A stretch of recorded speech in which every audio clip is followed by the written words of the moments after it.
¿Qué tal? Y una gran bienvenida a quienes nos escuchan a un nuevo análisis a fondo.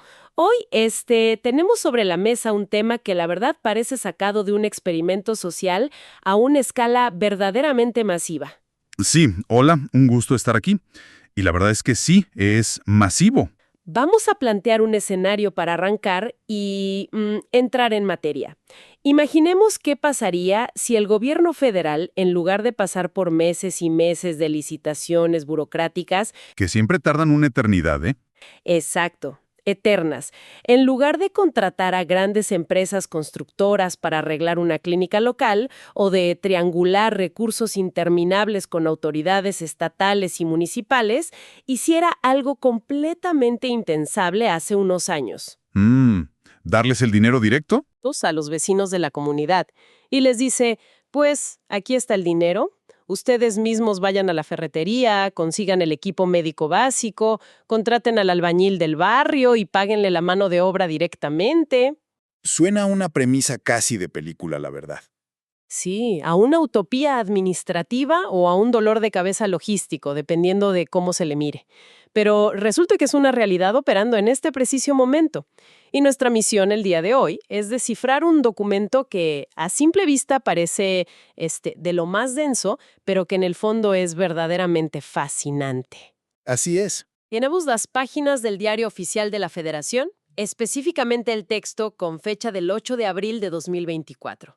Este documento es el que dicta las reglas de operación del programa La Clínica es Nuestra, que forma parte de todo este paraguas del IMSS Bienestar. Y fíjate que hay que hacer hincapié desde el primer minuto en que esto no es solo un documento legal aburrido o una simple circular que se queda guardada en un cajón. Totalmente de acuerdo. Al leerlo a detalle, al rascarle un poco a los artículos y a las cláusulas, te das cuenta de que es literalmente el manual de instrucciones para un experimento masivo de descentralización y, sobre todo, de una extrema confianza comunitaria en el sistema de salud de México. Una confianza tremenda. Sí, estamos hablando de un cambio radical, un giro de 180 grados en cómo se concibe la ejecución del gasto público, pasando la chequera y la toma de decisiones a las manos de quienes usan esas mismas instalaciones médicas día tras día. Ok, vamos a desempacar esto, porque hay muchísimo que entender sobre cómo funciona la mecánica de un programa con estas características tan particulares. Empecemos por el principio, para tener el piso parejo. ¿Para quién es exactamente este dinero? Claro, el universo objetivo. Exacto.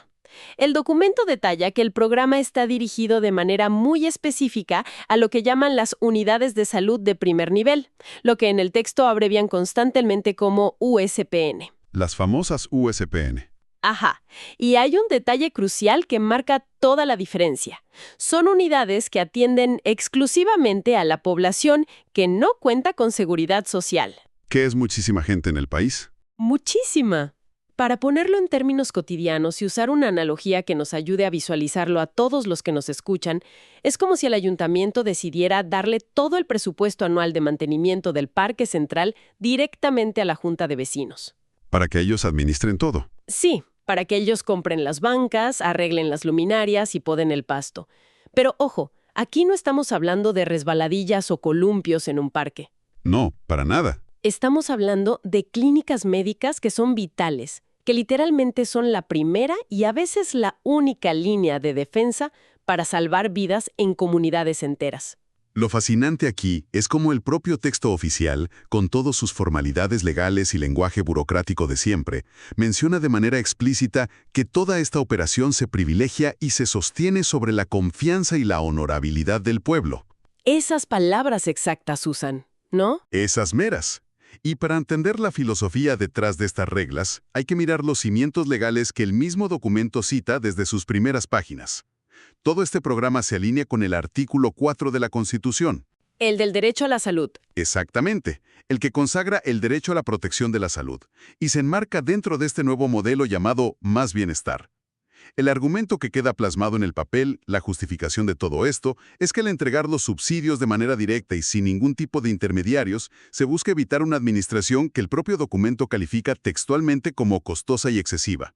Es un golpe directo a la burocracia tradicional. Sí, y ahora bien, Para la gente que nos escucha, es importante hacer una pausa aquí y aclarar que estamos informando de manera totalmente imparcial sobre el diseño estructurado por el gobierno federal para operar este gasto. Así es, no tomamos posturas. Nuestro objetivo hoy no es tomar partido ni debatir si es el mejor o el peor modelo posible de salud pública, sino reportar fríamente cuál es la arquitectura oficial que dictan estas reglas, confiar el dinero público directamente a los ciudadanos organizados y ver cómo se ejecuta en la práctica. A ver, entiendo la filosofía de saltarse a los intermediarios, pero hablemos del elefante en la habitación, la cantidad de dinero, porque no estamos hablando de juntar unos pesos para la kermés de la escuela o para comprar papelería. Aquí es donde se pone realmente interesante. A ver los números. Porque tenemos que hablar de los números concretos. El documento desglosa muy detalladamente cómo se reparte el dinero. Y afortunadamente, no es una tarifa plana o una cifra al azar para todos. Depende directamente del tamaño y la capacidad de atención de la clínica que se va a intervenir. Tienen categorías, ¿verdad? Sí, las reglas establecen 5 grupos de subsidios, como escalones. El grupo 1 es para las clínicas rurales más pequeñas, las de batalla, que tienen un solo consultorio. A ellas les tocan hasta 400,000 pesos. 400,000, que en una comunidad pequeña es un presupuesto bastante fuerte. Muy fuerte. El grupo 2 cubre a las clínicas de 2 consultorios, con un tope de hasta 600,000 pesos. Luego damos el salto al grupo 3, para unidades que tienen entre 3 y 5 consultorios, que pueden recibir hasta 800,000 pesos. Ya va subiendo bastante la cifra. Sí, y el grupo 4 ya son palabras mayores. Clínicas con 6 o más consultorios reciben un subsidio de hasta 1,000,000 de pesos cerrados. 1,000,000 de pesos. Y finalmente está el grupo 5, que está destinado a centros de salud con servicios ampliados, generalmente en zonas más urbanas, que alcanza el monto máximo de hasta 1,200,000 pesos. Es una inyección de capital en efectivo muy, pero muy seria. Si conectamos esto con el panorama general, imagínense el reto logístico y financiero que esto representa a nivel nacional. Multiplica esos montos por miles de clínicas en todo el país. Es una locura de logística. El documento especifica claramente que este dinero no va a caer en una cuenta del gobierno estatal, ni va a pasar por las arcas del presidente municipal. La logística de distribución es completamente directa. A través del banco. Sí, el dinero se dispersa a través del Banco del Bienestar y cae directamente en las cuentas bancarias a nombre de los comités comunitarios. Cuentas directas. Estamos hablando de miles y miles de cuentas bancarias manejadas exclusivamente por ciudadanos comunes y corrientes, recibiendo cientos de miles o más de 1,000,000 de pesos cada una, saltándose por completo toda la cadena burocrática tradicional de la administración pública federal, estatal y local. Es un rediseño total desde los cimientos de la tubería por donde fluye el dinero del Estado. Y claro, al escuchar eso, la pregunta inmediata es, a ver, ¿me estás diciendo que le van a dar hasta 1,000,000 de pesos a un comité ciudadano? Suena a que es facilísimo que ese dinero se evapore o termine en el lugar equivocado. ¿Quién tiene exactamente esa tarjeta del banco en su cartera? Las reglas de operación establecen la creación de lo que llaman el COSABI. ¿COSABI? Por sus siglas, significa Comité de Salud y Bienestar. El documento es súper claro sobre cómo se forman estos comités. Son ciudadanos, personas que son beneficiarias reales de la clínica y son electos en una asamblea pública comunitaria. Y tengo entendido que la votación es muy peculiar, ¿no? Sí, ojo aquí, es a la vieja usanza, a mano alzada. ¡Wow! Nada de urnas electrónicas. Nada, ni boletas impresas, ni procesos fiscalizados por un instituto electoral. Es la comunidad reuniéndose en el patio de la clínica, proponiendo nombres y levantando la mano a la vista de todos para elegir a sus representantes. Es un ejercicio de democracia directa muy crudo, pero muy efectivo a nivel local. Es un ejercicio de asamblea muy arraigado en la cultura de muchas comunidades en México, sin duda. Y el nivel de detalle sobre quiénes conforman este comité es bastante riguroso. No es solo juntar a un grupo de vecinos con buenas intenciones y darles una chequera. El documento les asigna roles muy, muy definidos. Sí, tienen toda una estructura interna. Para empezar, hay una presidencia y una secretaría técnica. Luego entramos a una serie de vocales que reflejan las prioridades de salud pública a nivel local. Hay una persona encargada de la vocalía de salud, otra específicamente para nutrición y disciplina deportiva, otra para saneamiento, una para educación para la salud y una figura importantísima. Los vocales de transparencia. Exacto, los vocales de transparencia, además de algo que denominan el aval ciudadano. Ahora, hay que subrayar dos cosas fundamentales que las reglas dejan clarísimas. Primero, todo este trabajo es absolutamente honorífico. Nadie en el comité recibe un sueldo, ni un bono, ni una compensación económica por asumir esta gigantesca responsabilidad de administrar fondos federales. Es puro servicio a la comunidad. 100%. Y segundo, duran exactamente un año en el cargo, aunque la Asamblea tiene la potestad de reelegirlos por un solo año más si consideran que hicieron un buen trabajo. Fíjate que hay un detalle en la conformación de este comité que me llamó muchísimo la atención leyendo la fuente. Es algo muy específico, claramente intencional, que resalta al leer las letras chiquitas. ¿A qué te refieres? Hablamos de la figura de la tesorería. Esta es la persona clave, la que literalmente guarda la tarjeta del Banco del Bienestar en su bolsa, la que hace los retiros en la sucursal, la que efectúa los pagos. El documento dicta textualmente que para este puesto de la tesorería se debe dar prioridad a una mujer. Es cierto. Es un reconocimiento institucional brutal plasmado oficialmente en las reglas de operación de la Federación, de un fenómeno sociológico muy real en México. Totalmente. El entendimiento tácito de quién administra mejor y de manera más responsable los recursos en el núcleo familiar y comunitario. Así es observar la realidad social del país y convertirla en una regla de operación blindada.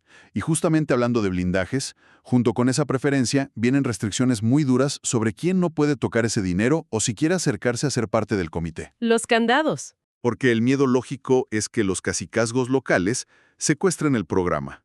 Para evitarlo, las reglas aclaran explícitamente que no pueden integrar el COSABI personas que sean representantes sindicales, tampoco miembros activos o dirigentes de partidos políticos, ni funcionarios públicos de ningún nivel de gobierno. Quieren a los políticos fuera. La intención declarada en el texto, y es una intención muy fuerte, es mantener este comité estrictamente en el ámbito ciudadano, civil y comunitario de a pie, evitando a toda costa que se convierta en una caja chica o en una extensión de estructuras de poder ya existentes, sean del sindicato de salud o de la política electoral local. Entonces, ¿qué significa todo esto a la hora de la verdad, a la hora de ir de compras? A gastar el dinero. Exacto.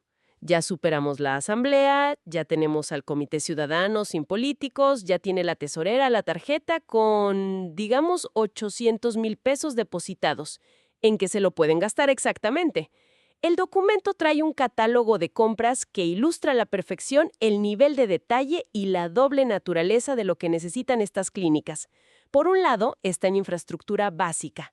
Lo del mantenimiento del edificio. Sí, pueden gastar el dinero en botes de impermeabilizante, en arreglar instalaciones eléctricas que llevan años fallando, en destapar o hacer nuevas instalaciones sanitarias, pintar las paredes por dentro y por fuera, poner una barda perimetral para seguridad o comprar sillas ergonómicas para la sala de espera. Hasta ahí suena como arreglar una casa grande. Cosas de ferretería, claro. Por otro lado, pueden comprar equipo médico súper especializado. Las reglas dan ejemplos textuales y mencionan cosas como estetoscopios de pinar. Ah, los clásicos. Para quienes en la audiencia no ubiquen este término médico, el estetoscopio de pinar es ese instrumento que parece una trompetita de madera o de metal que el personal médico apoya directamente en la panza de la mamá embarazada para escuchar los latidos del bebé. Es un aparato interesantísimo. Es tecnología básica, completamente análoga, pero que es vital en una clínica rural donde a lo mejor no hay presupuesto o electricidad estable para un ultrasonido de última generación. También mencionan mesas de exploración tipo Mayo, que son estas mesitas de metal con rueditas que se usan para poner el instrumental, básculas para bebé, detectores de latidos fetales, esterilizadores de vapor. Es decir, cosas muy técnicas. Literalmente es la lista del súper para levantar una clínica desde sus cimientos físicos hasta el instrumental de sus doctores. Lo único que está estrictamente prohibido, y el documento lo pone casi con luces de neón, es usar ese dinero para contratar personal que tenga una relación laboral con el IMSS Bienestar. Eso es bien importante aclararlo. El subsidio no es para pagar sueldos atrasados de doctores o para contratar enfermeras extra. Es exclusivamente para mejorar el espacio físico y las herramientas de trabajo. Y claro, al tener comités ciudadanos manejando estas cantidades de dinero federal para compras tan variadas, las reglas bancarias que impone el documento tienen sus propios mecanismos de seguridad integrados, lo que yo llamaría una especie de paranoia institucional bien justificada. Tienen que cuidarse. Se recomienda siempre privilegiar los pagos electrónicos directamente con la tarjeta, ir a la tienda y pasar el plástico. Pero el documento es realista y reconoce que en muchas comunidades rurales de México, cobrar con terminal simplemente no es una opción. No hay señal a veces. Así que, si la persona en la tesorería decide que necesita retirar efectivo directo en la ventanilla del Banco del Bienestar, hay un candado muy claro. El límite máximo de retiro es de 200,000 pesos, en un solo día. No pueden sacar el millón de un jalón. Tiene sentido. Y aquí viene el verdadero candado. Una vez que retiran esos 200,000 pesos, las reglas dictan que el comité debe esperar 15 días naturales completos antes de poder volver a pararse en la ventanilla para hacer un nuevo retiro de efectivo. ¿15 días? Es una medida diseñada específicamente para evitar que alguien vacíe la cuenta de golpe y desaparezca, y al mismo tiempo obliga a una dosificación y a una planeación forzosa del gasto por parte del comité. No pueden improvisar compras gigantes en efectivo de un día para otro. Esa adaptación a la realidad se nota muchísimo en otra parte del documento que, la verdad, me pareció una genialidad pragmática enorme. Es lo que llaman la comprobación simplificada. Porque, a ver, seamos realistas. Estamos hablando de que muchas de estas clínicas están en zonas rurales, en comunidades alejadas. Donde no hay contadores a la mano. De contratar a don Pepe, el albañil del pueblo, para arreglar las filtraciones del techo, o si compran 3 bultos de cemento y arena en la pequeña ferretería local, es obvio que no les van a poder emitir una factura electrónica del SAT con código QR y todos los requisitos fiscales que normalmente exige el gobierno federal. Claro que no. Las reglas de operación contemplan esto a la perfección. Permiten que el comité compruebe en qué se gastó el dinero usando listas de raya. Para dimensionarlo, una lista de raya es literalmente un cuaderno o una hoja de papel donde se anota el nombre del trabajador, los días laborados y el pago, y la persona firma o pone su huella digital. Y eso lo toma el gobierno como comprobante. El gobierno está aceptando esto para comprobar fondos federales, o también aceptan recibos simples de papelería. Lo único que piden es que ese papelito, por más rústico que sea, contenga la fecha, el monto, el concepto del pago muy claro y las firmas tanto del proveedor del servicio como de la tesorería. Es muy práctico. Y aquí entra el gran igualador moderno de la tecnología. Este recibo simple debe venir acompañado invariablemente de evidencia fotográfica del antes, durante y después de los trabajos realizados o de los bienes comprados. Esto plantea una pregunta importante que seguramente mucha de la gente que nos está escuchando ya se está haciendo. Con un esquema de comprobación tan pero tan simplificado, donde te aceptan listas de raya hechas a mano y fotos del celular, ¿cómo evitas realmente que el dinero se malgaste, haya sobreprecios o de plano desaparezca? La gran duda del millón. Y la respuesta que da el documento recae, una vez más, completamente en la comunidad mediante una figura que denominan Contraloría Social. Básicamente el modelo apuesta que es el propio vecino vigilando de cerca al vecino. Como mencionamos, dentro del Comité Ciudadano hay vocales de transparencia. Que decíamos que era un puesto clave. Exacto, y su trabajo no es cotizar ni ejecutar la obra. Su único trabajo es vigilar como halcones que las metas pactadas en la asamblea se cumplan, que los recursos rindan lo que deben rendir y que no haya desvíos. La premisa sociológica aquí es que, al ser miembros de la misma comunidad, al ser ellos mismos y sus hijos, los usuarios de esa clínica tienen el incentivo personal más grande posible para que el dinero no se lo robe nadie y realmente se traduzca en medicinas y mejoras tangibles. Y no creas que es solo una vigilancia silenciosa de pasillo, ¿eh? Las reglas exigen que todo sea público, dolorosamente público y a la vista de todos los vecinos. ¿Cómo lo hacen? El documento detalla paso a paso cómo el comité debe informar bimestralmente a la asamblea comunitaria. Tienen que llenar un formato oficial llamado control de gastos. Y escuchen esto, tienen que pegar los resultados, los recibos, junto con las famosas fotos impresas del antes y el después, en un lugar visible de la clínica. Textualmente, las reglas sugieren armar un periódico mural. ¿Un periódico mural? ¿Como en la primaria? Sí. ¿Te imaginas el nivel de contraste justificando el uso de 1 millón de pesos de presupuesto federal en una cartulina con recortes, resistol y plumones de colores a la entrada de la clínica? Es una imagen increíble. Es una rendición de cuentas muy analógica, sí, pero increíblemente pública. Ahora, para que esto tenga validez legal, toda esta documentación, las listas de raya, las fotos impresas, las actas de las asambleas, se integra físicamente en una carpeta que llaman el expediente de actividades. Ah, el papeleo oficial final. Y aquí entra la única figura externa. Este expediente debe ser revisado, validado y firmado por un facilitador autorizado o FA por sus siglas. Este FA es básicamente un servidor público, una especie de auditor de campo del gobierno, cuya función es dar fe de que la cartulina coincide con la realidad de la clínica y es el encargado de digitalizar todo eso y subirlo a una plataforma de seguimiento del gobierno federal. Pero, y esto es clave, ¿qué pasa si el comité falla? ¿Qué pasa si el dinero se gasta mal o no se comprueba? Porque siempre hay ese riesgo. Porque el documento no es pura confianza ciega. También detalla castigos y reintegros muy serios, es decir, las sanciones. Las reglas explican todo el peso de la ley administrativa aplicable. Si llega al final del ciclo de un año y un comité simplemente no logra comprobar los gastos o no arma correctamente su expediente de actividades para que el auditor de campo lo suba a la plataforma, las consecuencias son severas pero colectivas. ¿A qué te refieres con colectivas? A que esa clínica específica, toda esa comunidad, queda vetada y no será considerada para recibir ni un solo peso del programa en el siguiente ejercicio fiscal. Híjole, un veto completo a la comunidad.